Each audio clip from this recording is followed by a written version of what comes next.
Hello guys, welcome to my channel. My name is Som Prakash और आज हम करने जा रहे हैं चैप्टर 3 की सेकंड एक्सरसाइज। हमारे चैप्टर का नाम ही है linear pair of linear equations. तो इसकी एक्सरसाइज 1 में हमने किसी सिचुएशन को एल्जेब्रिकली और ज्योमेट्रिकली रिप्रेजेंट करना सीखा। मीन्स किसी दी हुई सिचुएशन को हमने इक्वेशन में बदला और उसे ग्राफ तैयार किया। तो जैसा कि हमने फर्स्ट इक्वेशन में देखा, किसी लीनियर इक्वेशन का जो ग्राफ है वो एक स्ट्रेट लाइन आता है। और इस एक्सरसाइज में हमारा टॉपिक है graphically method of solution of a pair of linear equations. तो सॉल्यूशन के बारे में मैंने आपको फर्स्ट एक्सरसाइज के इंट्रोडक्शन में बताया था। एक्स और वाई की वे वैल्यूज जिसमें हमारी इक्वेशन की left hand side equal to right hand side आ जाती है, वो सॉल्यूशन ऑफ द इक्वेशन कहलाते हैं। तो लीनियर इक्वेशंस का जो पेयर है वो दोनों का जो सॉल्यूशन, दोनों को जो सेटिस्फाई करेगा, ऐसा सॉल्यूशन ग्राफिकली मेथड से निकालना। ग्राफ के द्वारा हम इन दोनों का सॉल्यूशन निकाल लेंगे।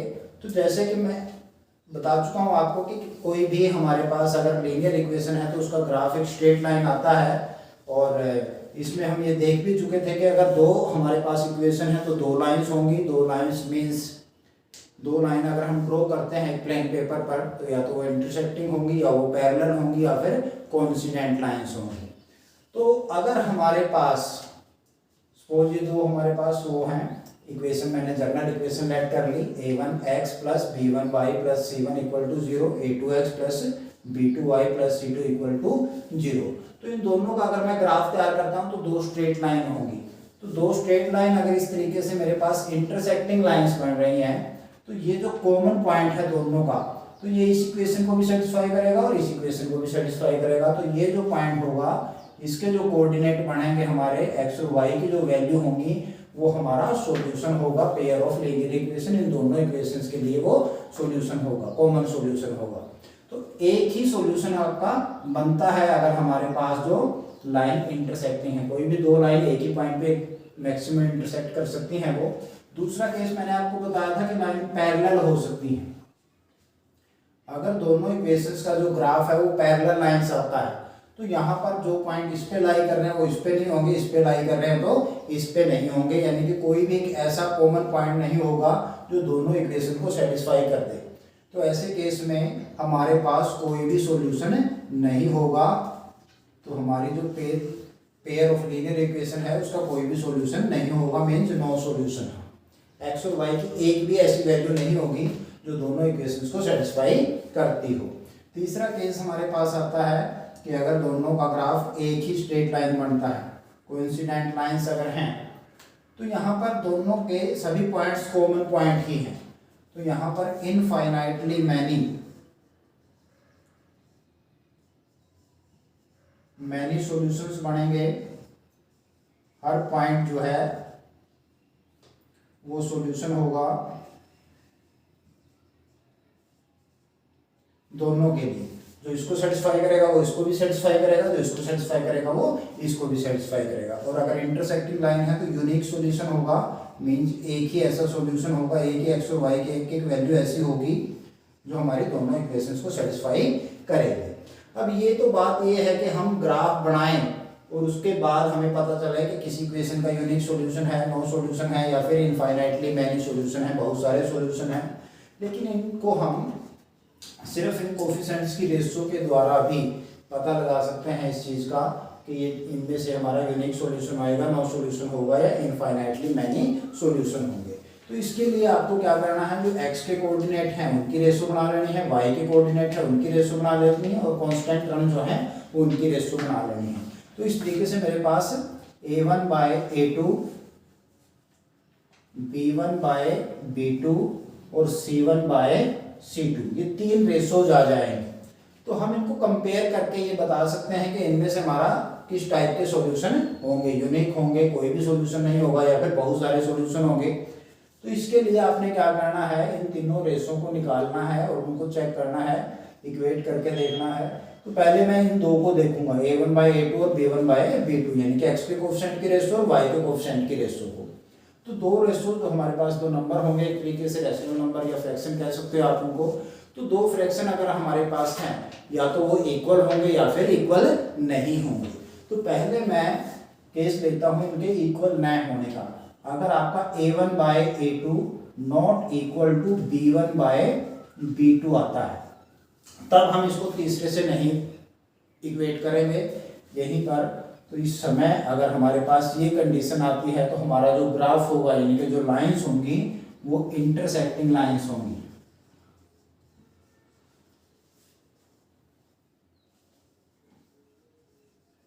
तो इन दोनों का जो ग्राफिकली रिप्रेजेंटेशन है वो इंटरसेक्टिंग लाइंस बनेंगे। और अगर सॉल्यूशन की बात करता हूं मैं तो यूनिक सॉल्यूशन होगा। तो एक ही सॉल्यूशन होगा अगर आपके पास ये कैटेगरी बनती है तो। दूसरा केस अगर ये चीज इक्वल है आपस में, means a1 by a2 equal to b1 by b2 है, तो ये दोनों तो सेम ही आ गए। तो हम इस नंबर को फिर तीसरी रेशो के साथ मिलाकर देखेंगे। यहाँ पर भी दोनों बात होगी, या तो ये इन दोनों के इक्वल होगी या इन दोनों के इक्वल नहीं होगी। तो अगर ये दोनों के इक्वल है, सपोज हमारे फिर तीनों इक्वल होगी, तीनों ratio a1 by a2, b1 by b2, c1 by c2 तीनों ही इक्वल आ जाते हैं, तो इन दैट केस हमारे पास जो लाइन होंगे वो कोइंसिडेंट लाइंस होंगी।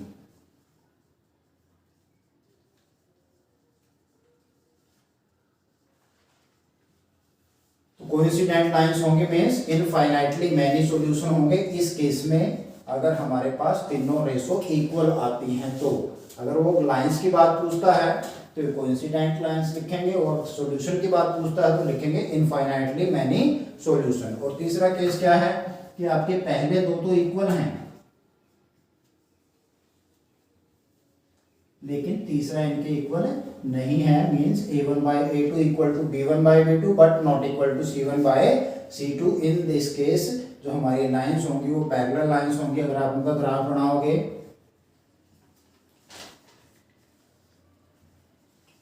तो ग्राफिकली रिप्रेजेंटेशन जो होगी वो पैरेलल लाइंस होगी। और सॉल्यूशन की अगर हम बात करते हैं तो पैरेलल लाइंस का सॉल्यूशन क्या आता है, नो सॉल्यूशन। कोई भी x और y की ऐसी वैल्यू नहीं होगी जिसमें के दोनों इक्वेशन को सेटिस्फाई कर सके, यानी कि हमारा जो सॉल्यूशन होगा वो कोई भी सॉल्यूशन नहीं बनेगा। तो इस तरीके से इस एक्सरसाइज में हम ग्राफिकली मेथड यानी कि ग्राफ के द्वारा सॉल्यूशन निकालना देखेंगे कि किस तरीके से सॉल्यूशन बन सकता है इसी इक्वेशन का। तो ये रेशो हमारे लिए काफ़ी हेल्पफुल रह सकती है। बिना ग्राफ बनाए भी हम कई बार चेक कर सकते हैं कि लाइंस कैसी होंगी, इंटरसेक्टिंग होंगी, कोइंसिडेंट होंगी या पैरेलल लाइंस होंगी, या फिर सॉल्यूशन हम चेक कर सकते हैं यूनिक सॉल्यूशन होगा, इनफाइनाइटली मैनी सॉल्यूशन होंगे या फिर नो सॉल्यूशन होगा। तो ये रेशो आपने ध्यान रखनी है। पहले दो अगर इक्वल नहीं है, means a1 by a2 not equal to b1 by b2 है, तो ग्राफ आपका इंटरसेक्टिंग लाइंस होगा और सॉल्यूशन यूनिक होगा। एक ही सॉल्यूशन x और y की सिंगल वैल्यू ऐसी आएगी जो दोनों को सेटिस्फाई करेगी। अगर तीनों के तीनों इक्वल हैं, a1 by a2 equal to b1 by b2 equal to c1 by c2, तो ग्राफ कोइंसिडेंट लाइंस आएगा, यानी कि दोनों लाइनें एक दूसरे के ऊपर से होती जाएंगी और इनफाइनाइटली मैनी सॉल्यूशन होंगे। तीसरा केस में अगर आपकी पहली दो रेशो इक्वल हैं, तीसरी इक्वल नहीं है, means a1 by a2 equal to b1 by b2 not equal to c1 by c2, तो ग्राफ आपका बनेगा पैरेलल लाइंस। और सॉल्यूशन की बात करें तो नो सॉल्यूशन आएगा, कोई भी सॉल्यूशन नहीं होगा। तो एक्सरसाइज 3.1 का फर्स्ट सम का फर्स्ट पार्ट हमारे पास है 10 students of class 10 took part in a mathematics quiz। तो टोटल 10 स्टूडेंट्स हैं जिन्होंने मैथमेटिक्स क्विज में पार्टिसिपेट करना है। If the number of girls is 4 more than the number of boys, जो लड़कियों की संख्या है वो लड़कों की संख्या से 4 ज़्यादा है, यानी कि लड़कियां ज़्यादा हैं 4 लड़कों से। Find the number of boys and girls who took part in the quiz. तो हमारे पास एक सिचुएशन दी है, कंडीशन दे रखी है, उसके हिसाब से हमने इक्वेशन बनानी है और उसका सॉल्यूशन निकालना है। नंबर ऑफ बॉयज कितने थे और नंबर ऑफ गर्ल्स कितने लड़के थे और कितने लड़कियां जिन्होंने क्विज में पार्टिसिपेट किया है। तो यहाँ पर हम लेट करते हैं, लेट नंबर ऑफ बॉयज। तो नंबर ऑफ बॉयज को मैं लेट कर लेता हूँ x, मान लिया x लड़के थे जिन्होंने पार्टिसिपेट किया क्विज में, और नंबर ऑफ गर्ल्स को लेट कर लेता हूँ y। तो अकॉर्डिंग टू क्वेश्चन में अगर हम देखें तो लड़के और लड़कियां टोटल कितने हैं 10। तो कंडीशन क्या बनेगी x प्लस वाई, लड़कियों की संख्या और लड़कों की संख्या, लड़के और लड़कियों की संख्या का टोटल बनता है हमारे पास 10 बन जाता है। तो ये फर्स्ट इक्वेशन होगी।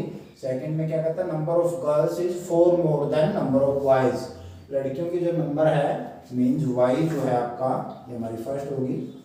सेकंड में एंड लिख दो यहाँ पे y is equal to number of girls y है, नंबर ऑफ बॉयज से 4 ज़्यादा नंबर ऑफ बॉयज x हैं प्लस 4।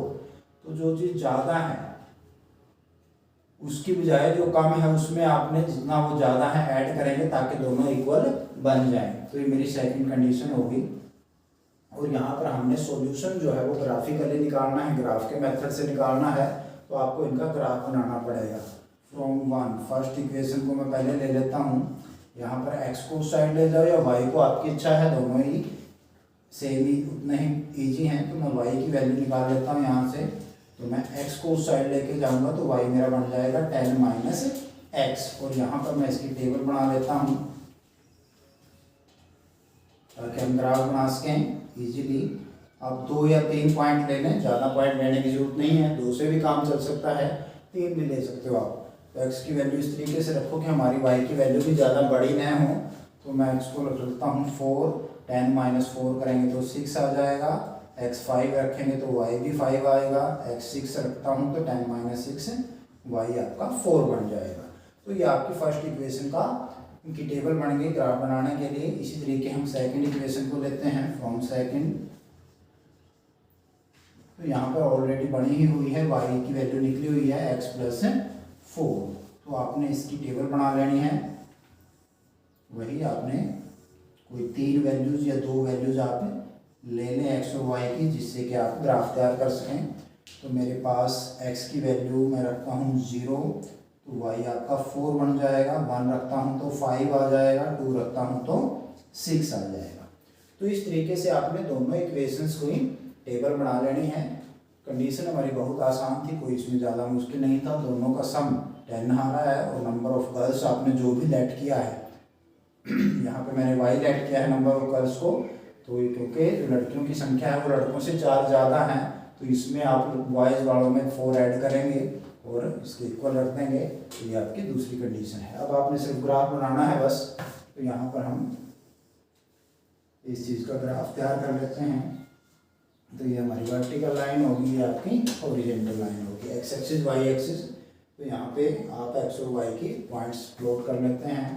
1 2 3 4 5 6 तक हमारे पास हैं, ज़्यादा है ज़्यादा, तो 6 तक आपका काम चल जाएगा। 1 2 3 4 5 6। तो आप ग्राफ पेपर का यूज़ कर सकते हैं इसके लिए। तो उसमें बहुत आसान रहता है, इजी रहता है हमारे लिए तैयार करना ग्राफ को। x4 y6, तो यहाँ से 4 और y हमारा 6 लगभग यहाँ पर ये पॉइंट बन जाएगा। 5 और 5, x5 है, इधर से इसकी सीट ले लेंगे, इधर से इसके पैरेलल, तो ये आपका लगभग ये बन जाए 6 4, थर्ड पॉइंट आपका ये हो जाएगा। तो इस तरीके से आपने ये तीनों पॉइंट प्लॉट कर लेने हैं और स्केल की हेल्प से आपने इन सभी को ज्वाइन कर देना है इस तरीके से। इसको थोड़ा आगे तक ले दो, ये हमारी एक्स एक्सिस हो गई। तो ये हमारी फर्स्ट इक्वेशन का ग्राफ बन गया है। इसी तरीके से सेकंड में x0 y4, y एक्सिस पे हमारा जो x है वो 0 होता है, तो ये पॉइंट आपका बन जाएगा 1 5, x1 y5। तो ये जो पॉइंट है आपका यहाँ पर ये 1 5 बन जाएगा। उसके बाद हमारे पास आता है 2 6, x2 है y6 है, तो यहाँ पर ये पॉइंट आपका बन जाएगा। तो इस तरीके से ये आपका सेकेंड लाइन का ग्राफ बन जाता है, इक्वेशन 2 का ग्राफ। तो जहाँ पर ये दोनों लाइनें मिलेंगी हमारी, ये जो हमारा सॉल्यूशन बनेगा। यहाँ पर मैं x और y की वैल्यू देखता हूँ कि मेरी क्या बनती है। तो ग्राफ की हेल्प से आप इस चीज़ में, जैसे यहाँ पे 3 और इधर से अगर मैं लेता हूँ तो ये लगभग 7 के पास जा रहा है। तो यहाँ पे x is equal to 3 therefore and y की वैल्यू मेरे पास कितनी आ रही है, लगभग 7 आ रही है। तो ग्राफ में जब आप इस चीज़ को बनाओगे तो ये चीज़ें आपके पास बिल्कुल एक्यूरेट आ जाएंगी, कोई गलती नहीं होगी। तो x मैंने क्या लेट किया था, नंबर ऑफ बॉयज़, तो यहाँ पर हेंस नंबर ऑफ बॉयज़ आपके पास कितने हो गए 3 और नंबर ऑफ गर्ल्स क्या बनेंगे हमारे 7। 3 लड़के थे और 7 लड़कियां थी जिन्होंने पार्टिसिपेट किया था। अगर मैं इन दोनों का सम देखता हूं तो 10 बनता है। नंबर ऑफ गर्ल्स जो है वो बॉयज से 4 ज़्यादा भी हैं, 3 + 4 7 बनता है। तो number of girls is 4 more than number of boys, लड़कियों की संख्या लड़कों से 4 ज़्यादा भी है। तो आप कंडीशन में पुट करके अपने आंसर को चेक भी कर सकते हैं कि वो ठीक है या नहीं है। तो इस तरीके से आपने दोनों इक्वेशन बनानी है, इक्वेशन से टेबल और टेबल से ग्राफ बनाना है। अगर इंटरसेक्टिंग लाइन आता है हमारा ग्राफ, तो जिस पॉइंट पर वो इंटरसेक्ट करेंगी वहाँ से x और y की जो वैल्यू आप निकालोगे वो हमारा जो हमने लेट किए थे x और y वो हमारा सॉल्यूशन हो जाएगा। फर्स्ट क्वेश्चन का सेकंड पार्ट देखिए, 5 pencils and 7 pens together cost ₹50। यानी कि अगर मैं 5 पेंसिल और 7 पेन लेता हूँ तो टोटल रुपीज़ बनते हैं 50। वेयर है, जबकि 7 pencils and 5 pens together cost ₹46। 7 pencils और 5 पेन्स की कॉस्ट बनती है 46। Find the cost of 1 pencil and that of 1 pen. तो मैंने एक पेंसिल और एक पेन की कॉस्ट फाइंड आउट करनी है। तो ये भी हमें ग्राफिकली करना है, ग्राफ के माध्यम से ही इसका सॉल्यूशन निकालना है। तो यहाँ पे हम लेट करते हैं, let cost of 1 pencil suppose ₹x है और कॉस्ट ऑफ 1 पेन मैंने ले लिया ₹y। तो एक पेंसिल कितने की आ रही है, x रुपीज़ की, और एक पेन आता है y रुपीज़ का। तो यहाँ पे हम कंडीशन पे आते हैं, लिखेंगे अकॉर्डिंग टू क्वेश्चन के अनुसार पहली कंडीशन क्या है, 5 पेंसिल और 7 पेन 50 रुपए के मिलते हैं मुझे।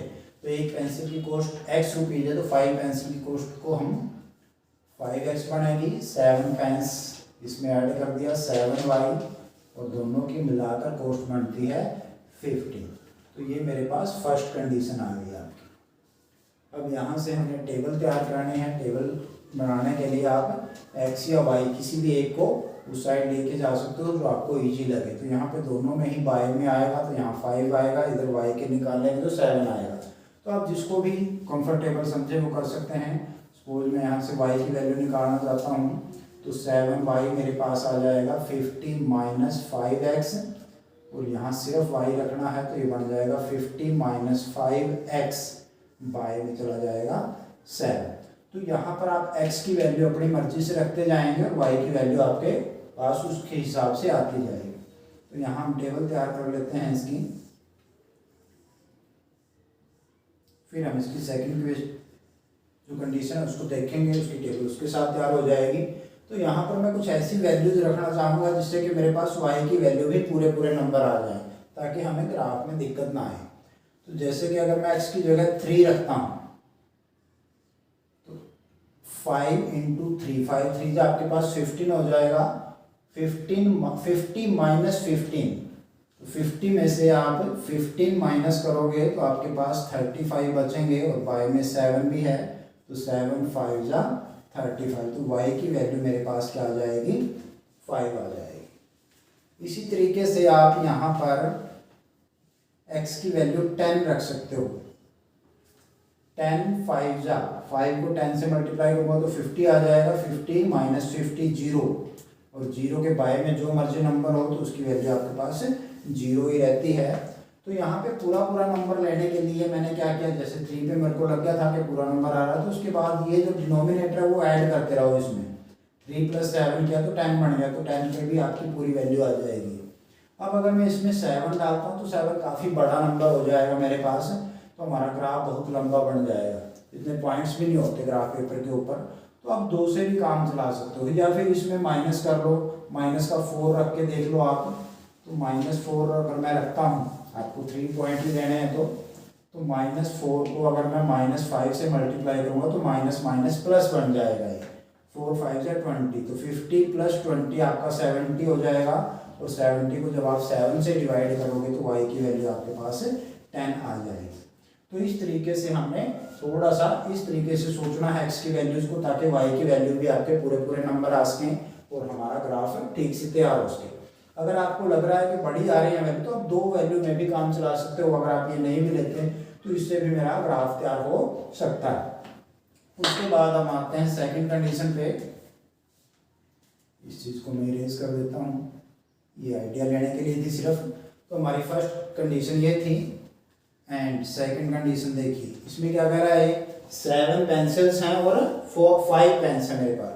तो एक पेंसिल की कॉस्ट है x रुपीज़, 7 पेंसिल की कितनी होगी 7x, 5 पेन्स की बनेगी 5y जो कि इसमें ऐड कर दी मैंने, और टोटल कॉस्ट मेरी बनती है 46 रुपीज़ की।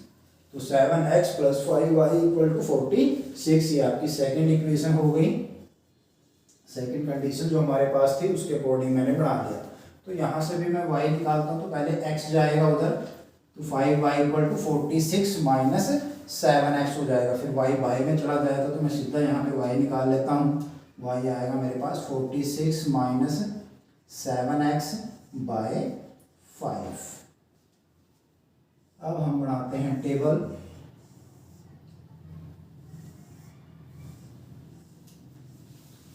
x और y, तो x की वैल्यू आप अपनी तरफ से पुट करते जाएंगे, y की वैल्यू आती जाएगी। तो मैं कोई ऐसी वैल्यू सोचता हूँ x की जिससे कि नंबर पूरा नंबर बन जाए। तो अगर मैं x की वैल्यू 3 ले लूँ तो 7 3 आपका बन जाएगा 21। 46 - 21 जो कि बनेगा आपका 6 - 1 5 हो गया, 4 - 2 2 25 हो जाएगा। और y में 5 है तो 5 से 5 कैंसिल करके आप y की वैल्यू मेरे पास क्या आ जाएगी 5 आ जाएगी। इसी तरीके से आपने x की वैल्यू यहाँ 3 रखी है, तो अगली पूरी वैल्यू निकालने के लिए इसमें आप डिनोमिनेटर जो हमारा नंबर है वो ऐड कर दो। यानी कि अगर आप इसमें 8 ऐड कर देते हैं तो मेरे पास वैल्यू पूरी आने के पूरे चांस है। 8 को 7 से मल्टीप्लाई करूँगा 56 बन जाएगा। 46 - 8 7 जा 56 आपके पास हो गया। तो 56 माइनस के हैं, 46 प्लस के हैं, तो मेरे पास माइनस के 10 बचेंगे। और y में 5 है तो 5 से डिवाइड करूँगा तो मेरे पास y की वैल्यू क्या आ जाएगी -2 आ जाएगी। आप 2 पॉइंट से भी काम चला सकते हैं, लेकिन अगर आपने 3 ही पॉइंट लेने हैं तो आप 3 में से 5 माइनस करके देख लें, यानी कि आपके पास -2 करके भी आप यहाँ से वैल्यू निकाल सकते हो। -2x की जगह अगर आप रखते हैं तो माइनस माइनस प्लस 7 2 जा 14 हो जाएगा। तो 46 + 14, तो आपके पास ये आपके 10 5 और 60 हो जाएंगे। 60/5 करोगे तो ये वैल्यू 12 आ जाएगी। तो यहाँ पर y की थोड़ी बड़ी वैल्यू आ गई, तो इसलिए हम चाहेंगे कि इसको छोड़ ही दें आप। तो ये 2 से आप ग्राफ बना सकते हो। इस चीज़ को मैं इरेज कर देता हूँ, ये हमारे लिए सिर्फ रफ का कार्य कर रहा था। तो आप चाहें तो इन 2 पॉइंट से भी ग्राफ तैयार कर सकते हैं, क्योंकि यहाँ पे y की वैल्यू थोड़ी बड़ी आ रही थी जो कि ग्राफ में हमारे को परेशानी पैदा कर सकती थी। तो इस तरीके से मैंने दोनों की टेबल बना ली। अब मुझे x में मैक्सिमम 10 तक और y में भी 10 तक की जरूरत है। ग्राफ बनाते हैं, इस तरीके से हमारा ग्राफ बन जाता है ये।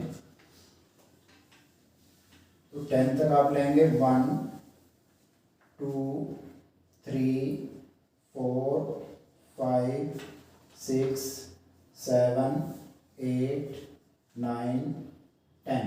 और इधर y में मेरे को चाहिए, y में भी 10 तक की जरूरत पड़ेगी। 1 2 3 4 5 6 7 8 9 10। 1 2 3 4 5 6 7 8 9 10। y में नेगेटिव भी है, -1 -2 -3, इधर भी ले लो, -1 -2 -3 -4 -5 -6। इस तरीके से आप ग्राफ पेपर पे लगा सकते हो।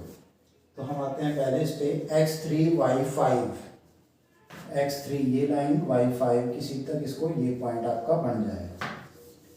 x10 y0, x10 y0 ये जो पॉइंट है आपका x10 y0 का होगा। इधर x-4 y10 है, तो यहाँ से मैं इसकी सीध में जाऊँगा 10 तक, तो अप्रोक्सीमेटली यहाँ से हमारा थोड़ा आ जाएगा। इस तरीके से हमारे पास 3 पॉइंट आ गए और आपने स्केल की हेल्प से इन तीनों पॉइंट्स को ज्वाइन कर देना है। इस तरीके से मेरे पास एक स्ट्रेट लाइन का ग्राफ बन जाएगा। अगर आप इसको नहीं भी लेते तो इन 2 पॉइंट से भी आपका ग्राफ बन जाएगा। आपने लाइन को आगे प्रोड्यूस कर देना है। तो ये आपकी फर्स्ट जो इक्वेशन है उसका ग्राफ बन गया। सेकंड पे आए x3y5, x3y5 ये यही पॉइंट है हमारा। x8y-2, x8 और y-2, तो यहाँ पर ये नीचे की तरफ आएगा, यहाँ पर लगभग ये बन जाएगा। तो आपने इस पॉइंट को मिलाना है इसके साथ और इसको आगे प्रोड्यूस कर देना है इस तरीके से। तो स्केल से आप लाइनें लगाएंगे तो सीधी लगेंगी, अभी थोड़ी टेढ़ी हो गई हैं। तो यहाँ पर हम देखते हैं कि ये जो पॉइंट है ये दोनों लाइंस का कॉमन पॉइंट है और यही पॉइंट हमारा सॉल्यूशन होगा। तो यहाँ से हम x की वैल्यू अगर मैं देखता हूँ तो 3i है और y की वैल्यू जो है वो 5i है। तो देयरफॉर x = 5, y = 3। सॉरी गलत बोल दिया, x की वैल्यू 3 आएगी, यहाँ पे 3 है x एक्सिस पे, और y की वैल्यू आएगी 5। तो हमने यहाँ से सॉल्यूशन निकाल लिया। जहाँ पर हमारी लाइन इंटरसेक्ट करेंगे वो जो पॉइंट होगा वो सॉल्यूशन होता है, इक्वेशंस होगा। तो x = 3 और y = 5 पर ये इंटरसेक्ट कर रही थी, तो ये हमारा सॉल्यूशन ऑफ इक्वेशंस आ गया। अब x को मैंने क्या ऐड किया था, कॉस्ट ऑफ 1 पेंसिल। तो हम यहाँ पर लास्ट में ये चीज़ जरूर लिखेंगे यहाँ पे, क्योंकि यही चीज़ हमारे से पूछी गई है। देयरफॉर कॉस्ट ऑफ 1 पेंसिल, तो एक पेंसिल कितने रुपए की आ रही है मेरी, जो x की वैल्यू है मीन्स 3 रुपीज़ की, और कॉस्ट ऑफ 1 पेन, एक पेन की कॉस्ट क्या बनेगी, ₹5, यानी कि y मैंने इसको लेट किया था और y की वैल्यू मेरे पास 5i है। तो एक पेन 5 रुपीज़ का और एक पेंसिल 3 रुपीज़ की आपको मिलेगी। क्वेश्चन नंबर 2, हमारे पास 3 पेयर दिए हैं लीनियर इक्वेशंस के, और हमने इनकी a1/a2, b1/b2, c1/c2 की रेशियोज को कंपेयर करके ये चेक करना है कि हमारी जो लाइंस होंगी जो रिप्रेजेंट करेंगी इन इक्वेशंस को, वो एक पॉइंट पे इंटरसेक्ट करती हैं, पैरेलल हैं या कोइंसिडेंट हैं। तो बहुत ही इजी सम है। यहाँ पे x का कोफिशिएंट a1 a2 लेंगे, y के कोफिशिएंट को b1 b2 लेंगे, कांस्टेंट टर्म को c1 और c2 लेंगे। तो फर्स्ट पार्ट में मैं सबसे पहले a1/a2 फाइंड आउट करता हूँ। तो a1 मेरा है 5 और a2 7 है, तो ये वैल्यू आ गई 5/7। b1/b2, तो यहाँ पे b1 है -4, b2 है 6। तो ये आप देख सकते हो कि 2 पे कैंसिल हो रहे हैं, तो आपने कैंसिल कर लेना इनको। 2 2 जा 4, 2 3 जा 6, तो ये चीज़ आपकी -2/3 बन जाती है। थर्ड c1/c2 में आता हूँ। c1 है 8, जबकि c2 की वैल्यू है -9। तो साइन आपने माइनस का साइन अगर है तो माइनस साइन साथ में लेना है, क्योंकि हमारी जो स्टैंडर्ड लीनियर इक्वेशन है उसमें हमने क्या लिया था, ax + by + c = 0। तो a b c प्लस के कोफिशिएंट है हमारे पास। तो यहाँ पे जब हम इसको कंपेयर करते हैं तो b की वैल्यू यहाँ -4 आएगी। तो अगर कोई वैल्यू माइनस की है तो आपने माइनस को साथ में रखना है। तो आपने इसकी वैल्यू, इसकी वैल्यू, इसकी तीनों की वैल्यू निकाल ली। तो मैं सबसे पहले फर्स्ट 2 हैं उनको चेक करता हूँ। a1/a2 की वैल्यू है 5/7, जबकि b1/b2 की वैल्यू है -2/3। तो हम देख के ही बता सकते हैं कि ये चीज़ इसके इक्वल नहीं है, ये दोनों इक्वल नहीं है।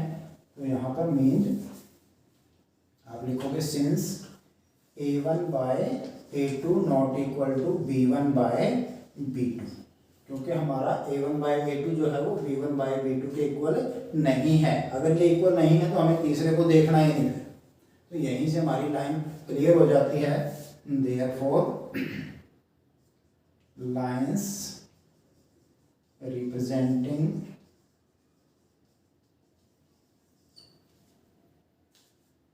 the pair of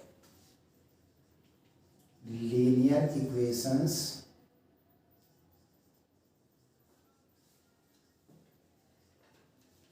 are intersecting lines।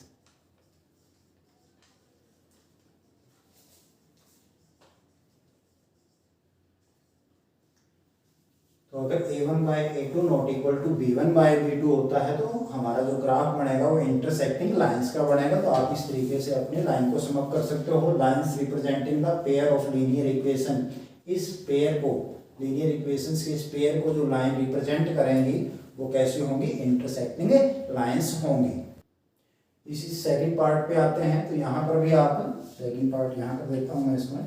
तो a1 बाई a2 देखिए क्या बनता है आपका, a1 बाई a2। तो a1 9 है, a2 18 है। a1 या 9 बाई 18, आप इसको कैंसिल कर सकते हैं 9 पे, 9 1 जा 9, 9 2 जा 18, तो ये आपका 1 बाई 2 आ गया। इसी तरीके से b1 बाई b2 की वैल्यू निकाल लेता हूँ मैं। b1 है मेरा 3 और b2 6 है, तो ये चीज़ बन गई 3 बाई 6, ये भी कैंसिल हो रहे हैं 3 पे, 3 1 जा 3 2 जा 6, तो 1 बाई 2 आ गया। अब हम चलते हैं c1 बाई c2 की ओर। तो c1 है आपका 12, जबकि c2 बनता है 24 कांस्टेंट टर्म्स। तो यहाँ पर ये भी आपका 12 पे कैंसिल हो रहे हैं, 12 1 जा 12, 12 2 जा 24, तो इस चीज़ की वैल्यू क्या आ गई, 1 बाई 2 आ गई। तो देखते ही आप निकालते ही आपको क्लियर हो जाएगा कि ये भी 1 बाई 2 है, ये भी 1 बाई 2 है और ये भी 1 बाई 2 है। तो हमारी तीनों रेशो जो है वो इक्वल आ रही हैं। तो यहाँ पे हम लिखेंगे since a1 by a2 equal to b1 by b2 equal to c1 by c2। हमारी तीनों रेशोज इक्वल हैं। इक्वल होती हैं तो हमारी जो लाइंस होते हैं वो कोइंसिडेंट लाइंस आएंगी, एक दूसरे के ऊपर से आएंगी। तो इसी को हमने थोड़ा चेंज करना है, lines representing the pair of linear equations are coincident lines, बस। तो इसको क्या लिखोगे आप इस सम में, particularly lines representing the pair of linear equations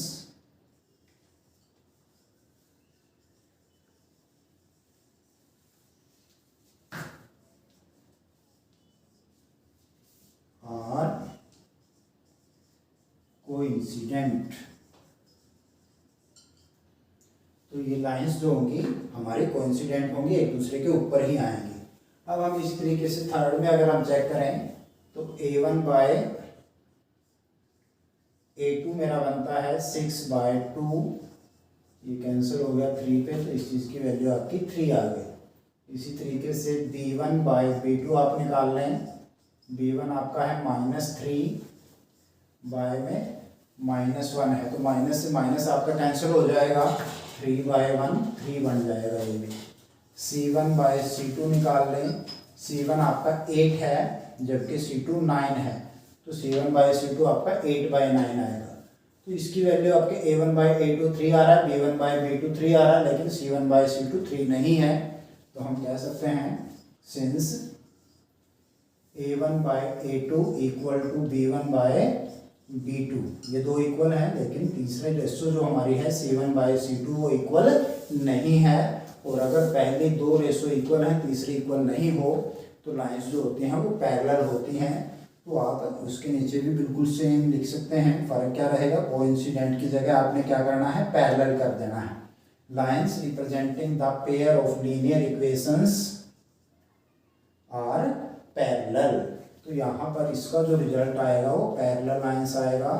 तो इस तरीके से अगर वो हमारे से ग्राफ पूछ रहा है कि किस टाइप का होगा, तो हम बिना ग्राफ बनाए ही ये बता सकते हैं कि हमारा जो ग्राफ होगा, जो लाइंस होंगी वो इंटरसेक्टिंग लाइंस होंगी, कोइंसिडेंट लाइंस होंगी या पैरेलल लाइंस होंगी। तो हम इन रेशो को इक्वेट करेंगे, तीनों रेशो निकाल के उनको देखें।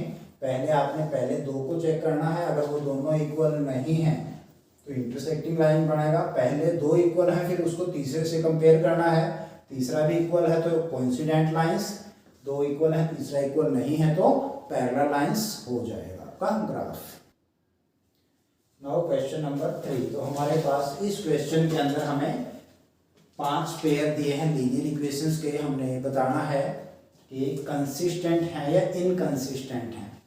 तो कोई भी पेयर ऑफ लीनियर इक्वेशन जो है वो कंसिस्टेंट होगा अगर उसका यूनिक सॉल्यूशन है, मीन्स उसका जो ग्राफ है इंटरसेक्टिंग लाइंस है या फिर कोइंसिडेंट लाइंस है, या फिर ये कहेंगे इनफाइनाइटली मैनी सॉल्यूशन है। और इनकंसिस्टेंट होगा अगर नो सॉल्यूशन है, यानी कि जो ग्राफ है वो पैरेलल लाइंस है। सिंपल सी बात है, अगर हमारा a1 by a2 not equal to b1 by b2 आता है, तब भी हमारा जो पेयर ऑफ लीनियर इक्वेशन है उसको हम बोलेंगे कंसिस्टेंट। और अगर a1 by a2 equal to b1 by b2 equal to c1 by c2 आता है, तब भी कंसिस्टेंट होगा।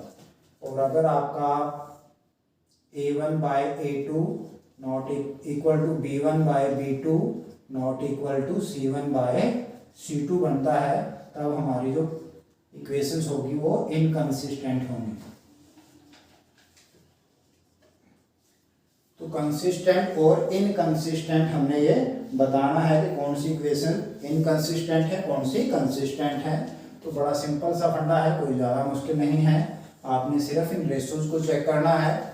अगर पहले दो इक्वल नहीं आते या तीनों इक्वल आते हैं तो कंसिस्टेंट, अगर पहले दो इक्वल है तीसरा इक्वल नहीं है तो इनकंसिस्टेंट होगा। तो फर्स्ट सम पे आते हैं। फर्स्ट पार्ट में a1 बाय a2 आपका बनता है 3 बाय 2, b1 बाय b2 आपका बनता है 2 बाय -3, c1 बाय c2 आपका बनता है 5 बाय 7।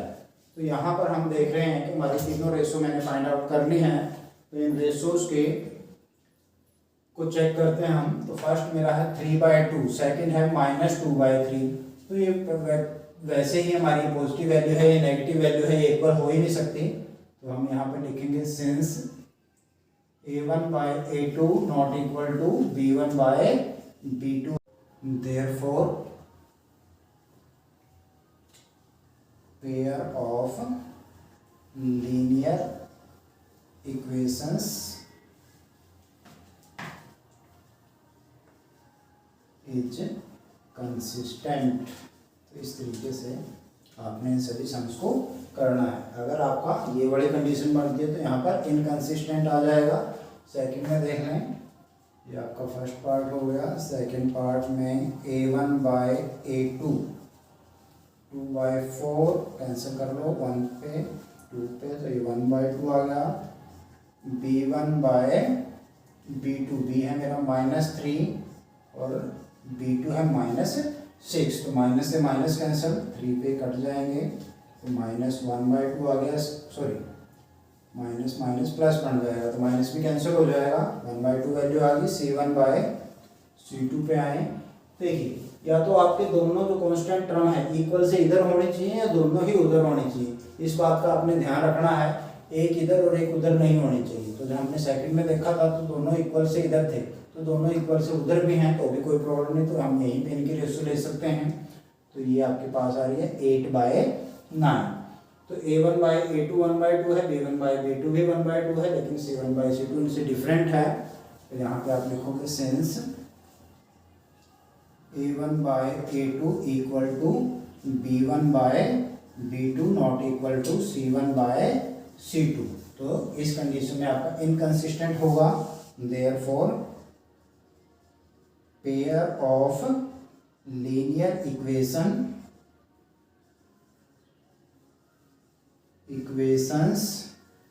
Is inconsistent. तो बहुत ही सिंपल फंडा है, कोई ज़्यादा उसमें मुश्किल नहीं है। थर्ड सम पे आते हैं हम। थर्ड में 3 by 2x plus 5 by 3y equal to 6 है।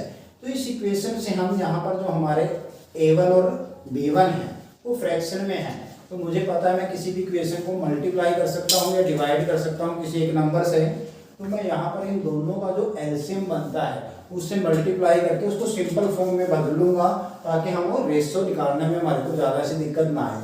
तो 2 और 3 का जो एलसीएम है वो 6 बनता है। तो मैं पूरी इक्वेशन को 6 से मल्टीप्लाई करूंगा। तो जब आप इसको 6 से मल्टीप्लाई करोगे 2 आपका कैंसिल हो जाएगा 6 पे, 2 3 जा 6 और 3 ऑलरेडी है ही है, तो ये चीज़ आपकी यहाँ पर बन जाएगी 3 3 जा 9x प्लस यहाँ पर 6 से मल्टीप्लाई करोगे 3 से कट जाएगा और 3 2 जा 6, 2 5 जा 10, 10y आ जाएगा और इधर 6 × 7 ये आपका 42 हो जाएगा। तो हमें फर्स्ट इक्वेशन को थोड़ा सा मॉडिफाई कर लेना है ताकि हमारे लिए इजी हो जाए। तो मैं इजीली इनकी रेशियो निकाल सकता हूं। तो यहाँ पर ही मैं मोटा मोटा आपको बता देता हूँ। a1/a2 9/9 आपका 1 बनेगा, जबकि b1/b2 10/-10 ये -1 बनेगा। तो जिससे कि आपके a1/a2 not equal to b1/b2 होगा। तो हमें थर्ड तक जाने की जरूरत ही नहीं है, तो ये पहले जैसा बन जाएगा। ये तीनों चीजें आप निकाल कर दिखा देंगे वहाँ पे। Pair of linear equation is consistent बन जाएगा इस पर्टिकुलर केस में। अब फोर्थ पे आते हैं हम। तो इसी तरीके से फोर्थ का मैं देख लेता हूँ जल्दी से। 1/a1/a2, तो a1 आपका 5 है, बाय में -10, तो 5 से कैंसिल कर सकते हो 1/2 और इसको स्टैंडर्ड फॉर्म में लिखोगे तो माइनस को हम ऊपर लेते हैं तो -1/2 आपका a1/a2 आ जाएगा। इसी तरीके से b1/b2 निकाल लेता हूँ मैं। तो b1 मेरा है -3 और ये चीज़ आपकी प्लस का 6 है, तो ये भी आपके कैंसिल होके माइनस का 1/2 बन जाएगा। इधर से c1/c2 आपका है 11/-22, 11 1 जा 11 2 जा 22 हो जाएंगे। माइनस को ऊपर ले लेता हूँ तो माइनस का 1/2 बन जाएगा ये। तो a1/a2, b1/b2, c1/c2 सबकी वैल्यू -1/2 आ रही है, तो ये तीनों इक्वल होंगे। तो यहाँ पे आप लिखोगे since a1/a2 equal to b1/b2 equal to c1/c2। और अगर हमारे तीनों इक्वल होते हैं तो अभी हमारा जो पेयर ऑफ लीनियर इक्वेशन है वो कंसिस्टेंट बनता है। तो ये लाइन आप इसके नीचे लास्ट में लिख देंगे, therefore pair of linear equations is consistent. Similarly ये हमारा जो सम है यहाँ पर 4/3 है, तो आप पूरी इक्वेशन को 3 से मल्टीप्लाई कर लो। यहाँ 3 से मल्टीप्लाई करोगे 3 से 3 कैंसिल हो जाएगा, 4x बच जाएगा आपके पास। 3 2 जा 6y और 3 8 जा 24। तो ये हमारी जो फर्स्ट इक्वेशन थी मैंने उसको थोड़ा सा मॉडिफाई कर लिया, 3 से मल्टीप्लाई कर दिया पूरी इक्वेशन को, जिससे सिंपल फॉर्म में आ गई। और यहाँ से हम इजीली इसका a1/a2 4/2 बनेगा, 2 से कैंसिल होकर 2 ही आ जाएगा। 6/3, 3 2 जा 6 बनेंगे तो इसकी वैल्यू भी 2 आएगी। 12 2 जा 24, तो ये भी 2 आएगा। तो इसी तरह से आपके तीनों 2 2 2 बन जाएंगे। सिंस तीनों आपके इक्वल होंगे, a1/a2 equal to b1/b2 equal to c1/c2। तो इसमें भी आप लास्ट में लिखोगे pair of linear equations is consistent. तो कंसिस्टेंट दो केस में लेना है, अगर इंटरसेक्टिंग लाइंस आती हैं या कोइंसिडेंट लाइंस आती हैं, और अगर पैरेलल लाइंस आती हैं तो इनकंसिस्टेंट आपका बनेगा। In exercise 3.2 our fourth question is, इस क्वेश्चन में हमें 4 पेयर दिए हैं लीनियर इक्वेशंस के, और हमने बताना है कि इनमें से कौन सा पेयर कंसिस्टेंट है और कौन सा पेयर इनकंसिस्टेंट। और जो पेयर कंसिस्टेंट है हमने उनकी वैल्यू भी फाइंड आउट करनी है, यानी कि सॉल्यूशन बताना है क्या बनेगा। तो आते हैं फर्स्ट सम पे। तो सेकंड और थर्ड की तरह हम इनको भी रेशो जो है हमारी a1/a2 कोएफिशिएंट्स के रेशो को कंपेयर करके ये बताएंगे कि कंसिस्टेंट हैं या इनकंसिस्टेंट हैं। तो यहाँ पर a1 आपका 1 है और a2 आपका 2 है, तो a1/a2 आपका बन गया 1/2, b1/b2। तो यहाँ b1 1 है, b2 2 है, तो ये भी 1/2 होगा। After then c1/c2, c1 is 5, c2 is 10, तो आप इसको कैंसिल कर सकते हैं 5 पे, 5 1 जा 5, 5 2 जा 10, तो ये भी आपका 1/2 हो जाता है। तो यहाँ पर हम देखते हैं जो हमारी तीनों रेशो हैं उनकी वैल्यू 1/2 आ रही है, यानी कि तीनों की तीनों रेशो इक्वल हैं। तो यहाँ पे मैं लिखूंगा since a1/a2 equal to b1/b2 equal to c1/c2। तो तीनों रेशो अगर इक्वल होती हैं तो हमारे पास therefore the pair of linear equations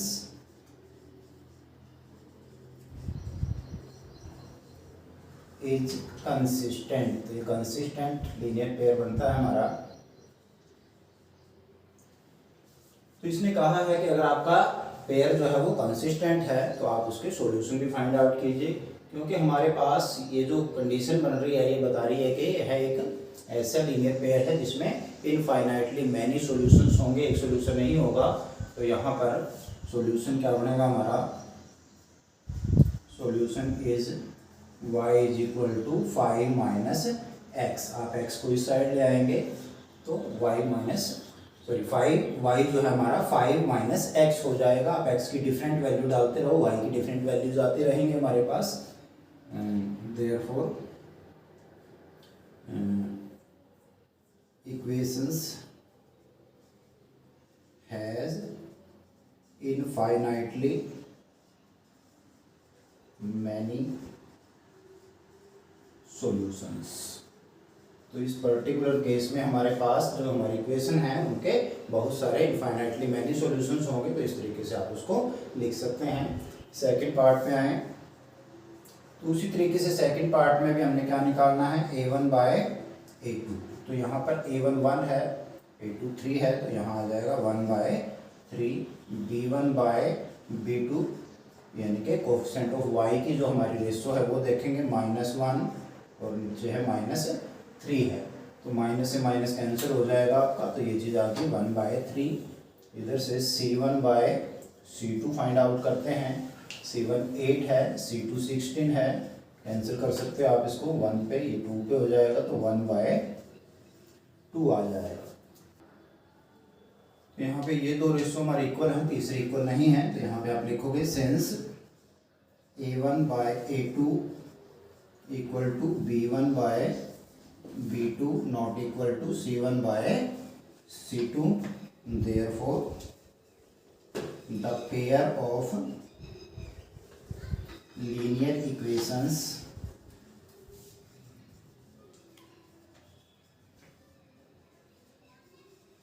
is inconsistent. तो यहाँ पर ये इनकंसिस्टेंट पेयर बन गया आपका, यानी कि इसमें नो सॉल्यूशन हमारे पास है। दोनों का जो ग्राफ होगा वो पैरेलल लाइन होगा, कोई भी सॉल्यूशन नहीं बनता। थर्ड पे आए तो थर्ड केस में मेरे पास a1 बाय a2 ये बन रहा है 2 बाय 4, कैंसिल करके आप इसको 1 बाय 2 बना सकते हैं। b1 बाय b2, तो b1 बाय b2 में आपका 1 और नीचे -2 है। इधर c1 बाय c2 निकाल लेते हैं, -6 बाय -4 है। तो यहाँ पे 3 2 पे कैंसिल हो जाएंगे, माइनस से माइनस कैंसिल हो जाएगा, आपका प्लस का 3 बाय 2 बन गया। तो यहाँ पर आपका a1 बाय a2 1 बाय 2 है, जबकि b1 बाय b2 1 बाय -2 है, यानी कि -1 बाय 2 आप इसको स्टैंडर्ड फॉर्म में लिखोगे तो माइनस ऊपर आ जाएगा हमारा। तो ये दोनों ही इक्वल नहीं है, तो तीसरे को तो हमारे को देखने की जरूरत नहीं है। तो हम यहाँ पे लिखेंगे since a1 by a2 not equal to आपका आता है b1 बाय b2। तो अगर हमारी पहली दो रेशो इक्वल नहीं है तो इसका मतलब क्या होगा, pair of linear equation is consistent होगा, यूनिक सॉल्यूशन बनेगा इसमें। तो यहाँ पे लिखोगे therefore the pair of linear equations is consistent. और क्योंकि यहाँ यूनिक सॉल्यूशन बनता है तो इसको हम बाय ग्राफ निकाल सकते हैं। तो ग्राफ बनाने के लिए आपको इसकी टेबल बनानी पड़ेगी। तो इनकी टेबल बनाने के लिए मैं इसको पहले, तो फर्स्ट इक्वेशन मेरे पास है 2x + y - 6 = 0। तो यहाँ से हम y की वैल्यू निकाल लेते हैं। तो y की वैल्यू निकालेंगे तो इन दोनों को इस साइड ले आएंगे, तो यहाँ पे 6 प्लस का हो जाएगा और 2x जो है वो माइनस का बन जाएगा। मेरे पास टेबल बना देता हूँ मैं इससे।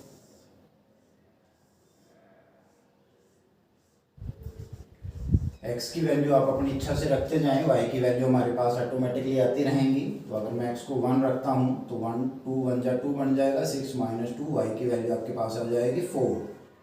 x को 2 रख ले, 2 2 जा 4 होता है, 6 - 4 तो y आ जाएगा आपका 2।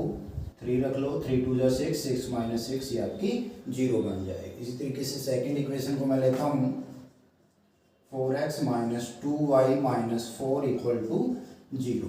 तो यहाँ पर मैं देखता हूँ इस इक्वेशन की तीनों टर्म जो है वो 2 पे डिवाइड हो रही है। तो आप इनको पहले 2 से डिवाइड करके सिंपल फॉर्म में बना लो। इसको 2 से डिवाइड कर सकते हो आप। इसको 2x माइनस 2 से 2 कैंसिल हो गया, y रह जाएगा माइनस 2 2 जा 4 इक्वल टू 0। तो यहाँ पे अगर आपने y निकालना है तो मैं y को ही इधर ले आता हूँ। तो इस साइड लेकर आऊँगा y को, तो y प्लस में आ जाएगा, यानी कि 2x माइनस 2 इधर रह गया और y ये बन गया आपका। तो आप इसको ऐसे भी लिख सकते हो y is equal to 2x minus 2, y equal to this है तो y को इस साइड लिख लो, इसको इस साइड लिख लिया मैंने, एक ही बात है। अब आप इसकी टेबल यहाँ पर बना लें x y, x की वैल्यू पुट करते रहें, y की आती रहेंगी अपने आप। अगर मैं x की वैल्यू 0 लेता हूँ, 2 को 0 से मल्टीप्लाई करूँगा 0 0 माइनस 2 तो y आपका माइनस का 2 बन जाएगा। इसी तरीके से 1 अगर मैं रखता हूँ 2 1 जा 2, 2 माइनस 2 y 0 हो जाएगा। और अगर आप y को x को लेते हैं 2 2 2 जा 4, 4 माइनस 2 करोगे तो आपका जो y है वो भी 2 आ जाएगा। अब आपने इसका ग्राफ तैयार करना है बस। ये आपकी वर्टिकल लाइन, ये आपकी हॉरिजॉन्टल लाइन यानी कि x एक्सिस, और ये बन गई आपकी y एक्सिस। तो x की वैल्यू अगर मैं देखूं हाईएस्ट 3 तक है और y 4 तक है, तो हम 1 2 3 4 1 2 3 4 -1 -2 -1 -2, फिर 1 2 3 4 1 2 3 4, एक दो माइनस के ले लिए मैंने इस तरीके से। तो पहला मेरा है x1 y4, x1 y4, तो ये पॉइंट यहाँ बनेगा आपका 2 2, x2 y भी 2 है तो दोनों की सीध में आप ले लो, ये पॉइंट बन जाएगा 3 0, ये आपका 3 0 बन जाएगा। तो आपने इन तीनों पॉइंट्स को ज्वाइन कर देना है with the help of scale.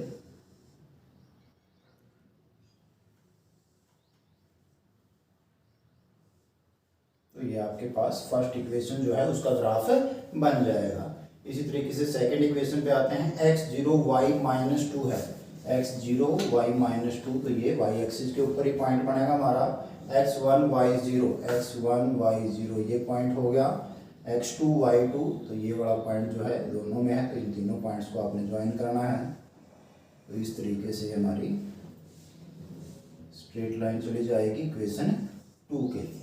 तो इस तरीके से हम देखते हैं कि हमारा जो दोनों लाइंस हैं वो इस पॉइंट पर मिलती हैं। यहाँ पर अगर आप देखें तो x की वैल्यू 2 है, y की वैल्यू भी 2 है, तो ये हमारा सॉल्यूशन होगा।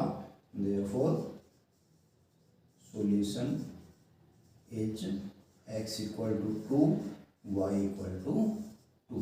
तो x ये हमारा यूनिक सॉल्यूशन होगा। x और y की ऐसी एक ही वैल्यू होगी जो दोनों इक्वेशंस को सेटिस्फाई करती हैं। तो अगर हमारी कंडीशन ये बनती है a1 by a2 not equal to b1 by b2, तो हमारा जो सॉल्यूशन होगा वो यूनिक सॉल्यूशन होगा। और ग्राफ के मेथड से हमें इस तरीके से इसको निकाल सकते हैं। दो लाइंस जो इंटरसेक्टिंग होंगी, जिस पॉइंट पर वो इंटरसेक्ट करेंगे उस पॉइंट के जो कोऑर्डिनेट होंगे वही हमारा solution of the pair of linear equation बनेगा। फोर्थ पार्ट को देखते हैं। फोर्थ पार्ट में हमारा a1 बाय a2, तो x के कोऑर्डिनेट हैं 2 और 4 हैं, कैंसिल हो रहे हैं 2 पे, 2 1 जा 2 2 जा 4, तो ये चीज़ आ गई आपकी 1 बाय 2। इसी तरीके से b1 by b2 find out करता हूँ मैं। b है -2 और b2 है -4, माइनस से माइनस कैंसिल हो जाएगा, 2 2 जा 4, तो ये +1 बाय 2 बन जाएगा। ये भी इधर से c1 बाय c2 निकाल लो, -2 बाय -5, माइनस कैंसिल कर देंगे तो आपके पास 2 बाय 5 बन जाएगा। तो आपके 1 बाय 2 1 बाय 2, जबकि 2 बाय 5 है, तो आपकी दो रेशो इक्वल है, तीसरी इक्वल नहीं है। तो यहाँ पर आप लिखोगे since a1 by a2 is equal to b1 by b2 not equal to c1 by c2, therefore the pair of linear equations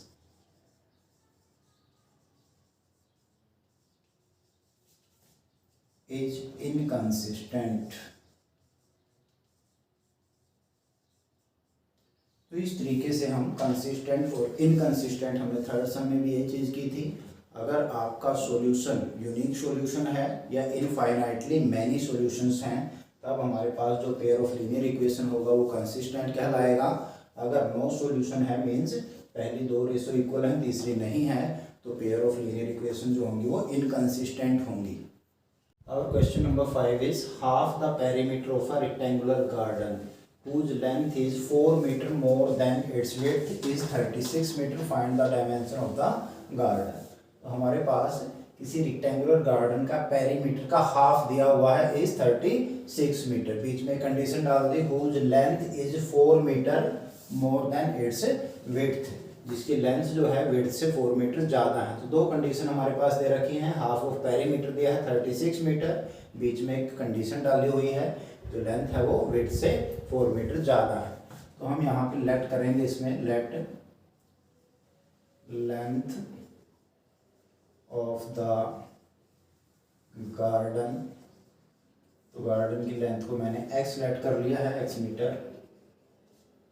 width को लेट कर लो, विड्थ ऑफ द गार्डन आपकी सपोज y मीटर लेट कर ली है मैंने।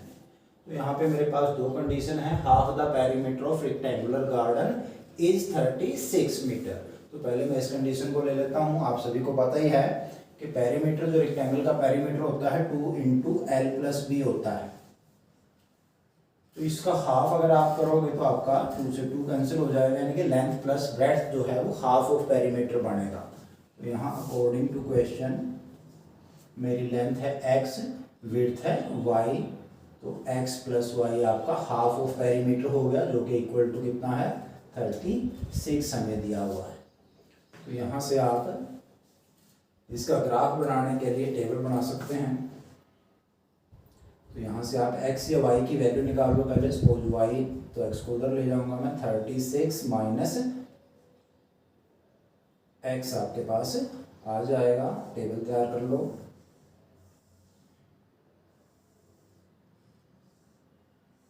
दो या तीन value आप निकाल सकते हो x और y की। तो यहाँ हम x की वैल्यू रखते रहेंगे और y की वैल्यू आती रहेंगी।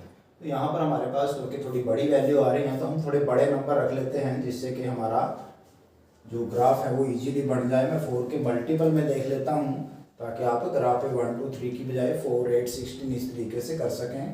तो अगर मैं सपोज यहाँ पर 16 लेता हूँ x की वैल्यू, तो 36 माइनस 16 अगर आप करोगे तो आपके पास 20 आ जाएगा। तो दोनों 4 के मल्टीपल हैं। इसी तरीके से अगर आप 20 लेते हैं तो 36 माइनस 20 आपके पास 16 बन जाएगा। 24 ले सकते हो आप। तो 24 अगर आप यहाँ पे लेते हो तो 36 माइनस 24 अगर आप करोगे तो आपके y की वैल्यू जो है वो 12 हो जाएगी। तो इस तरीके से हमने पहली कंडीशन जो हमारी थी, फर्स्ट इक्वेशन जो बनाई हमने, उसका ग्राफ बनाने के लिए टेबल तैयार कर लेनी है। फिर हम दूसरी कंडीशन पे चलते हैं। एंड दूसरी कंडीशन है length is 4 metre more than its width. जो लेंथ है वो हमारी लेंथ हमने ली है x, वो विड्थ यानी कि y से 4 ज़्यादा है। तो y में अगर मैं 4 ऐड करता हूँ तो मेरे पास लेंथ आ जाती है। तो x is equal to y plus 4, ये हमारी सेकंड कंडीशन के अनुसार हमारी इक्वेशन बन गई। तो यहाँ पर हम देखते हैं कि पहले ही हमारे पास x की वैल्यू y में आई हुई है, तो इससे कोई फ़र्क नहीं पड़ता, आप इससे ही टेबल बना सकते हो। x y, तो हम y की वैल्यू इसमें रखेंगे, x की वैल्यू आती रहेंगी आपके पास। y को अगर आप 4 लेते हो सपोज, तो 4 प्लस 4 आपके पास x 8 हो जाएगा। यहाँ पर 4 का मल्टीपल रखेंगे तो ज़्यादा अच्छा रहेगा। तो x को अगर मैं 8 लेता हूँ तो 8 प्लस 4 आपका y 8 है, तो x 12 आ जाएगा। आप यहाँ पे 12 ले लो इसको, 12 प्लस 4, तो x की वैल्यू आपके पास 16 आ जाएगी। तो इस तरीके से बड़ी वैल्यूज अगर हमारे पास आ रही हैं तो हम ग्राफ में भी इसी तरीके से उसको एडजस्ट करने की कोशिश करेंगे। तो मैं इसका ग्राफ बनाता हूँ, तो हमारी सारी वैल्यू जो है वो पॉजिटिव ही है, तो इसलिए हमारा ग्राफ भी ज़्यादातर पॉजिटिव ही है। ये आपकी एक्स एक्सिस हो गई, इधर आपने ले लेनी है वाई एक्सिस बन गई हमारी। 4 के मल्टीपल में अगर मैं लेता हूँ तो 24 तक 6 पे जाएगा, 4 8 12 16 20 24, इसी तरीके से 4 8 12 16 20 24। जरा माइनस में दिखा दो एक दो को, 4 8 12 16 20 24, इसी तरीके से 4 8 12 16 20 24। यहाँ -4, ये -4 बन गया आपका। तो माइनस में हमारे नहीं है, आप नहीं भी दिखाएंगे तो भी कोई ज़रूरत नहीं है। तो पहले हमारी फर्स्ट इक्वेशन की जो हमारी टेबल है उसको हम ग्राफ पे दिखाते हैं। x की वैल्यू है 16, y 20, तो x 16 इधर से y 20, तो लगभग इस तरह से हमारा एक पॉइंट आ जाएगा। x 20 y 16, अब यहाँ से x की सीट में y 16, तो ये पॉइंट यहाँ पे आ जाएगा आपका। 24 y 12, x 24 ये जाएगा, y 12 यहाँ 12 की सीट में। ये इस तरीके से हमारे 3 पॉइंट प्लॉट हो जाते हैं और आपने इनको ज्वाइन करके स्ट्रेट लाइन ड्रॉ कर लेनी है इस तरीके से। तो ये ग्राफ होगा हमारी फर्स्ट इक्वेशन का। अब हम आते हैं सेकंड इक्वेशन की तरफ। तो सेकंड इक्वेशन में x इज इक्वल टू 8 है और y 4 है, x 8 y 4, तो ये मेरा पॉइंट बन जाता है। x 12 y 8, x 12 है y 8 है, तो आपका ये जो पॉइंट है ये यहाँ पे आ जाएगा। अगला है 16 12, तो 16 और 12 लगभग ये पॉइंट आपका इस तरीके से बन जाएंगे। तो आपने इनको ज्वाइन कर देना है with the help of scale. तो ये हमारा सेकंड इक्वेशन का ग्राफ बन गया जो कि हमारा इस पॉइंट पर एक दूसरे को इंटरसेक्ट कर रहा है। तो यहाँ पर अगर मैं देखता हूँ x 20 बन रहा है और जो y है वो 16 बन रहा है। Therefore x is equal to 20 and y is equal to 16 आ गया हमारे पास। तो आपने यहाँ पर x किसको लिया था, लेंथ को लिया था। Therefore length of the garden, तो जो हमारा गार्डन है उसकी लेंथ आपकी होगी 20 मीटर और इसकी विड्थ जो होगी, विड्थ ऑफ द गार्डन आपकी बन जाएगी 16 मीटर। तो इन दोनों को अगर मैं ऐड करता हूँ तो 36 बन रहा है और लेंथ जो है वो विड्थ से आपकी 4 मीटर ज़्यादा भी है। तो इस तरीके से आप अपने आंसर को चेक भी कर सकते हैं कंडीशंस में डालकर।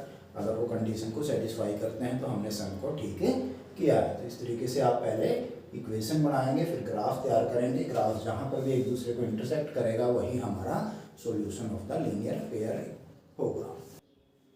Question number 6, given the linear equation 2x + 3y - 8 = 0। तो हमें एक लीनियर इक्वेशन दे रखी है। Right another equation in 2 variables. हमने कोई एक और इक्वेशन अपनी तरफ से लिखनी है 2 वेरिएबल्स में, such that geometrical representation of the pair so form. तो इस तरीके से जो पेयर ऑफ लीनियर इक्वेशन हमारे पास बनेगा, एक ये होगी, एक हम लिखेंगे। तो उस पेयर की जो ज्योमेट्रिकल रिप्रेजेंटेशन होगा, मीन्स उसका जो ग्राफ होगा वो इंटरसेक्टिंग लाइंस होना चाहिए फर्स्ट सम में, पैरेलल लाइंस होना चाहिए सेकंड सम में, कोइंसिडेंट लाइन होना चाहिए थर्ड, इसका जो पार्ट बनता है उसमें। तो यहाँ पे हम फर्स्ट पार्ट पे आते हैं सबसे पहले। तो क्योंकि जो हमारी geometrical representation of the pair है वो इंटरसेक्टिंग लाइंस है, तो रिक्वायर्ड इक्वेशन हमारे लिए क्या बनेगी, हम ये चीज लिखेंगे पहले। Since geometrical representation of the pair of linear equations is intersecting lines.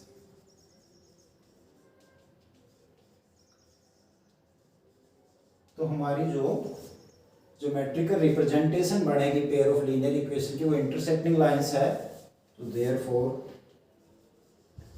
Required equation is, अब यहाँ पर आंसर बहुत सारे हो सकते हैं भाई, कोई भी आप इक्वेशन ले सकते हैं। कंडीशन क्या होनी चाहिए, a1/a2 not equal to b1/b2 बनना चाहिए। तो यहाँ पर आप कुछ भी ले लें, आपकी इच्छा है, हजारों ऐसी इक्वेशंस हो सकती हैं जो इसका आंसर बन सकती है। तो सपोज मैंने यहाँ पे लिख दिया 3x + 5y + 9 इक्वल टू 0। तो यहाँ पर मैं देखता हूँ a1/a2 मेरा बनता है 2/3, b1/b2 बनता है 3/5, क्योंकि 2/3 नॉट इक्वल टू 3/5 है। तो इसमें हमारी जो ये पेयर बन गए, ये इक्वेशन होगी कि इन दोनों इक्वेशंस का जो ज्योमेट्रिकल रिप्रेजेंटेशन होगा वो आपका इंटरसेक्टिंग लाइंस ही बनेगा, नो डाउट। इसी तरीके से पैरेलल लाइन दिखानी है, तो दो लाइन पैरेलल कब होंगी, अगर हमारे पास a1/a2 b1/b2 दोनों इक्वल हो लेकिन c1/c2 इक्वल ना हो। तो इस कंडीशन में आपने क्या करना है, फर्स्ट तो आप यही लाइन लिखेंगे, इंटरसेक्टिंग लाइंस की जगह पैरेलल लाइंस बन जाएगा। तो आंसर यहाँ पे लिखेंगे आप, since geometrical representation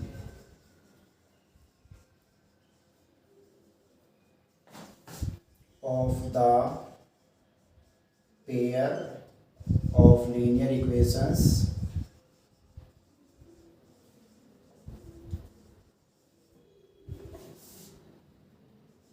is parallel lines,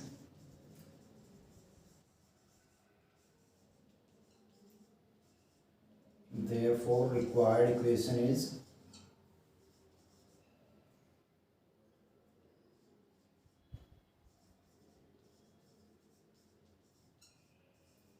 हाँ जी।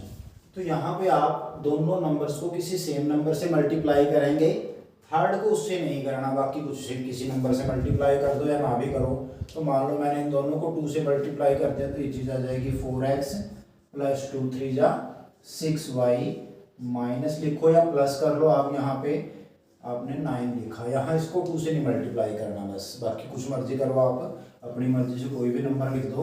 तो ये आपका एक और इक्वेशन बन गई। तो यहाँ पर मैं देखता हूँ a1/a2 मेरा क्या बनता है 2/4, इसको आप कैंसिल करेंगे तो 1/2 रह जाएगा। इसी तरीके से b1/b2 को अगर मैं देखता हूँ 3/6, तो ये भी कैंसिल होकर 1/2 आ जाएगा। लेकिन आपका c1/c2 -8/9 बन रहा है, जो कि इन दो के इक्वल नहीं है। तो यहाँ पर इस और इस इक्वेशन का ये जो पेयर बनेगा आपका इक्वेशंस का, इनकी जो ज्योमेट्रिकल रिप्रेजेंटेशन होगी, मीन्स ग्राफ होगा, वो आपका पैरेलल लाइंस ही बनेगा। इसी तरीके से थर्ड कोइंसिडेंट लाइंस में भी लिखेंगे इसी तरीके से।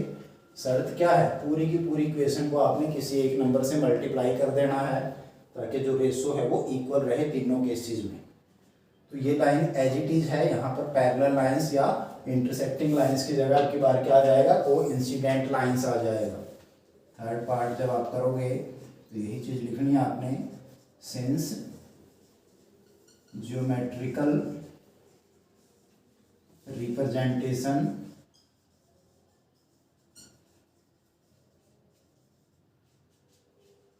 of the linear pair of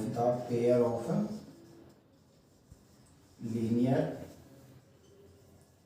equations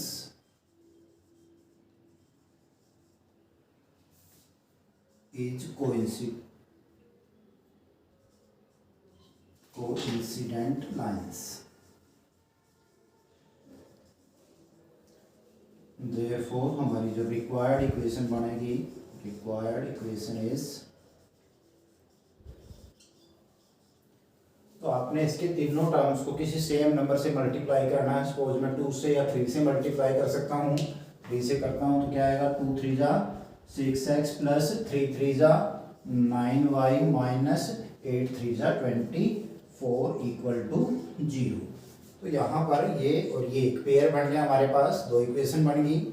यहाँ पर a1/a2 आपका 2/6 यानी कि 1/3 होगा, b1/b2 3/9 ये भी 1/3 होगा, c1/c2 जो बनेगा माइनस से माइनस कैंसिल हो जाएगा, 8/24 1/3 आ जाएगा। तो तो तीनों इक्वल आ जाएंगे, a1/a2 equal to b1/b2 equal to c1/c2, जिससे कि हमारा जो ग्राफ होगा इनका कोइंसिडेंट लाइंस होगा। तो इस तरीके से आपने अपनी तरफ से यहाँ पर एग्जाम्पल देने हैं। ये example person to person differ कर सकते हैं।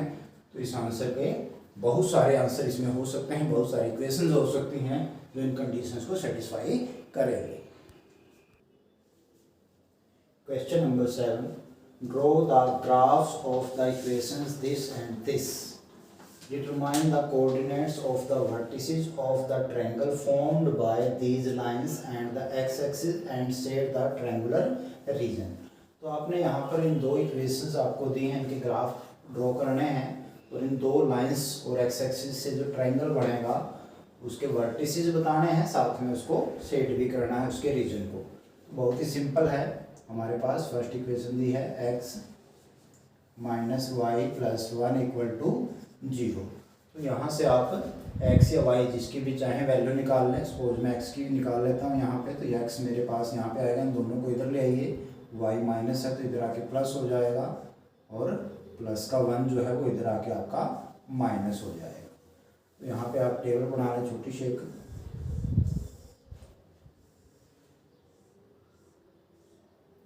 x y की वैल्यू रखते रहें, x की आती रहेंगी, y को मैंने 1 रखा, 1 माइनस 1 0 बन जाएगा x, y को 2 लेंगे, 2 माइनस 1 तो आपके पास x की वैल्यू 1 आ जाएगी। अगर y को 3 लेता हूँ, 3 माइनस 1 आपके पास x 2 आ जाएगा। इसी तरीके से हम सेकंड इक्वेशन देखते हैं, 3x plus 2y minus 12 equal to 0। तो यहाँ से भी आप x या y किसी एक की वैल्यू निकाल सकते हैं।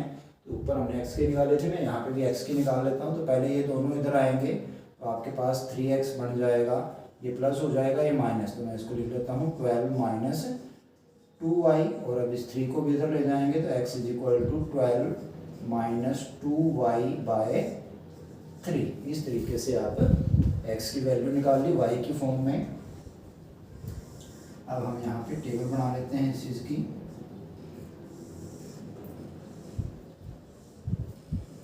तो यहाँ पे हम y की वैल्यू रखते जाएंगे, x की वैल्यू आती जाएगी।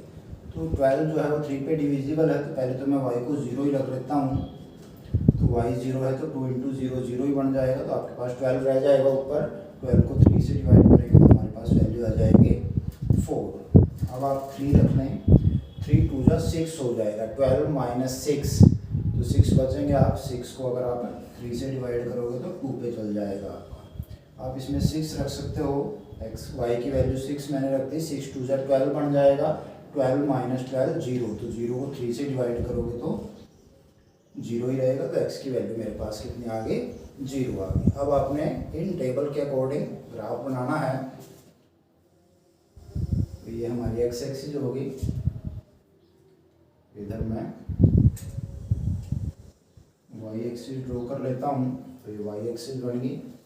अब हमारे पास x की मैक्सिमम वैल्यू 4 तक है, y 6 तक है, तो ये 1 2 3 4, इधर से 1 2 3 4 5 6 माइनस 1, इधर भी माइनस 1 तक ले लेता हूँ मैं, माइनस 1 ये हो गया, इधर माइनस 1 1 2 3 4 1 2 3 4 5 6।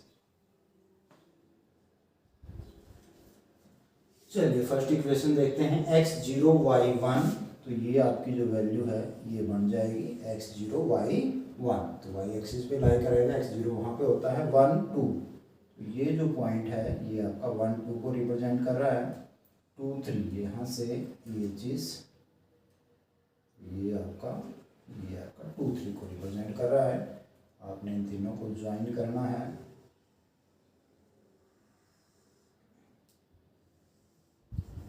तो ये हमारा ग्राफ आ गया, फर्स्ट इक्वेशन जो हमारी थी उसके अकॉर्डिंग। अब सेकंड पे आइए, x0 y4 x4 y0। तो ये जो हमारी y0 x एक्सिस के ऊपर होता है तो 4 0 ये पॉइंट बनेगा। x2 y3 तो ये हमारा ये बड़ा पॉइंट हो ही गया। उसके बाद x0 y6, तो ये वाला पॉइंट आपका ये बनता है। तो आपने इन तीनों को ज्वाइन करना है स्केल की हेल्प से इस तरीके से। तो ग्राफ बनाने के लिए 3 पॉइंट लेने का यही फ़ायदा रहता है हमें कि अगर वो तीनों पॉइंट एक सीध में नहीं आते, इट मीन्स हमने कोई ना कोई गलती कर दी है टेबल बनाने में। नहीं तो हम 2 से ही बना सकते हैं, 2 से भी हमारी स्ट्रेट लाइन बन जाएगी, ग्राफ तैयार हो जाएगा। लेकिन अगर हम 3 पॉइंट लेते हैं तो हमारी अगर कोई मिस्टेक भी है तो वो चीज़ चेकआउट हो जाती है इसमें। तो यहाँ पर हम देखते हैं कि ये 2 लाइनें ये होगी और ये तीसरी लाइन हमारी एक्स एक्सिस होगी। तो ये जो ट्रायंगल मेरा बन रहा है, यहाँ पर से एडिट करता हूँ मैं इस चीज़ को, तो ये इन दोनों लाइनों के बीच में और एक्स एक्सिस के बीच का आपका ट्रायंगल बन जाएगा। तो इस तरीके से अगर मैं इसके तीनों वर्टिसेस को नेम दे देता हूँ, सपोज इसको ए बोल रहा हूँ, इसको बी और इसको सी का नाम दे देता हूँ, तो आपने ए बी और सी के कोऑर्डिनेट बताने हैं। तो ये दोनों हमारी 2 3 पर हमारी वो कर रही थी, तो ए के कोऑर्डिनेट क्या बनेंगे हमारे पास, कोऑर्डिनेट्स ऑफ ए x2 था y3 था, तो इसमें लिखेंगे आप 2 3, कोऑर्डिनेट्स ऑफ बी आपका x एक्सिस पे लाई करता है, तो ये बनेगा -1 और y कोऑर्डिनेट 0 होता है x एक्सिस पे, आपको पता है। और c आपका जो ये है 4 0 बन जाएगा, कोऑर्डिनेट्स ऑफ c आर 4 0। तो इस तरीके से हम जो ग्राफ हमारा बनेगा, दोनों लाइनें बनेगी और तीसरी लाइन हम एक्स एक्सिस लेंगे, तो 3 लाइनें जहाँ पे इंटरसेक्ट कर रही हैं आपस में एक दूसरे को, तो उनके बीच का जो ट्रायंगल बन रहा है ये हमारा रीजन है, हमने इसको शेडेड करना है। साथ में आपके जो वर्टिसेस होंगे तीनों ट्रायंगल के, उनके कोऑर्डिनेट भी आपने बताने हैं। तो हम इस तरीके से इसके कोऑर्डिनेट बता सकते हैं। तो ये थी हमारी एक्सरसाइज 2.2। आई होप आप लोगों को ये समझ में आ गई होगी अच्छे से, और आप इस वीडियो को लाइक करें, शेयर करें, कमेंट करें, अपने दोस्तों को भी बताएं ताकि वो भी इससे अपनी प्रॉब्लम्स को सॉल्व कर सकें। Thank you.